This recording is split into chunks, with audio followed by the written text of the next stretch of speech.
L'équipe d'Alexeï Navalny a appelé une nouvelle manifestation à Moscou pour demain, mardi, car l'opposant du Kremlin doit faire face à une audience du tribunal qui pourrait l'envoyer en prison pour des années. Ce dimanche, la deuxième journée de mobilisation nationale pour la libération d'Alexeï Navalny s'est achevée par une chasse à l'homme à la nuit tombée.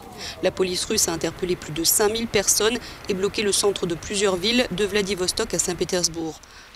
À Moscou, le centre-ville avait été totalement bouclé, à commencer par la place de la Loubianka où se trouve le siège des services de sécurité, devant lequel les protestataires espéraient à l'origine se rassembler.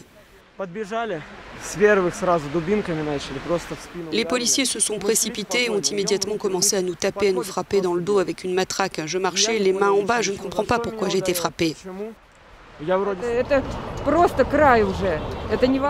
Nous en avons vraiment marre. J'attendais ce moment où les gens se révolteraient enfin et où une manifestation commencerait. Mais ce n'est que le début. J'imagine que ce qui se passera après sera plus dur.